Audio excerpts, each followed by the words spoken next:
Hello and welcome to our first Tech Tuesday. I love this synth. The reason I say this is the best synth for on the go and creating your own sounds is you can really just bring it wherever, battery powered, and it gets all these cool freaking sounds, leads, basses, all that good stuff. Let's hear it a little bit and then we will dive into it.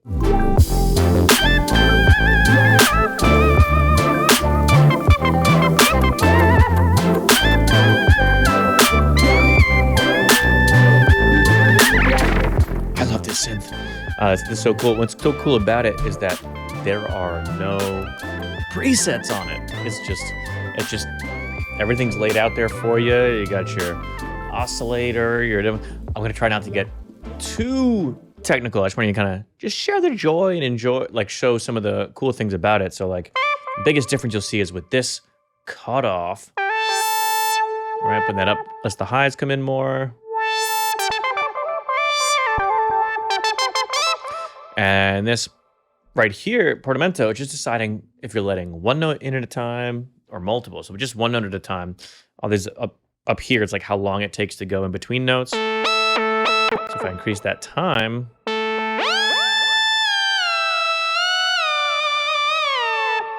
more of a West Coast sound with that. But bringing this all the way down to poly, oh boy. And you got some pads you can play with, which is really fun. These are the envelopes here. Again, try not to get too technical, but you know, long attack time. Takes a while to attack.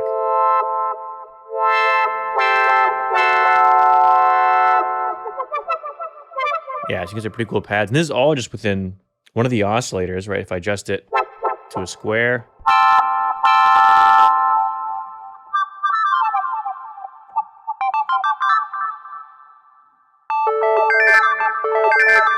Sorry, I think my gain is too high, hence the clippy dippy. But I also like to use this for bass, and sometimes I'll bring this and use this as my left hand synth bass. So left hand, I'll play synth on this, the right hand plays keyboards. But one simple way to do that is to, of course, bring the octave down right over here. Then we'll turn off this delay. Just gotta do a few effects built in there.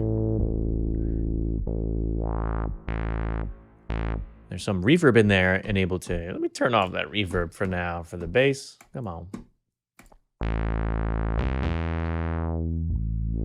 And then, yeah, you can mess with the filters to taste, envelopes.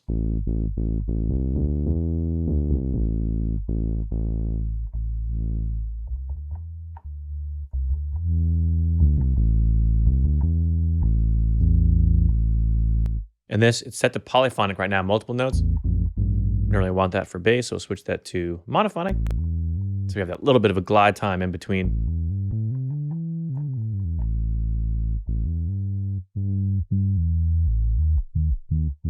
And you can make that more or less aggressive as desired. So here's it pretty tame as far as the cutoff goes. Bring that up. Get more of this electronic sounding growl to it. Resonance as well. We'll pop that up. And really cool too. Again, I'm not going to get into the exact features because I don't want to bore you. But there's a where you can add an extra lower octave on this saw wave by bringing this texture up.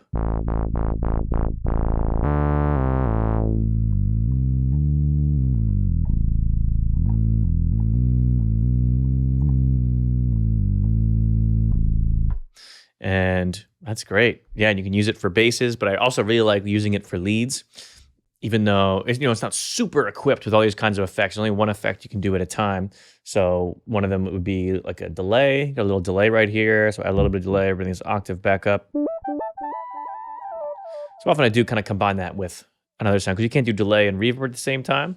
So let's just add reverb separately in the Ableton, or reverb pedal, whatever it may be. So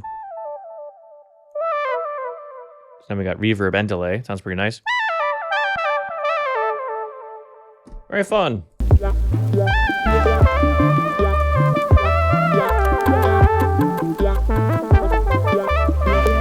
And in addition to the adding reverb and delay, they have these LFO controls, which really gets you to fly off the deep end with some cool sound effects.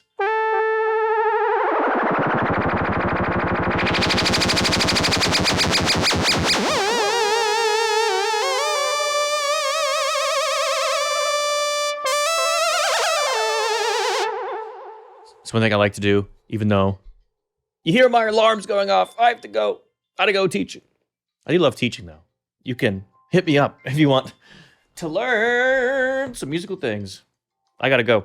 But this feature is great. What a feature. So I almost use this and set it up as like a little vibrato for myself, which you can make absurd if you like. And that's what's set to pitch. What if you set it to filter?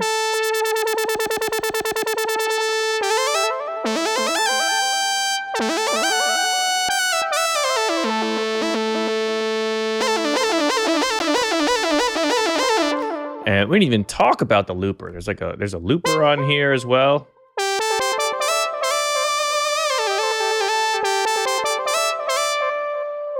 And with that looper, it applies all the effects you're doing. So you can like loop a little thing like I just did.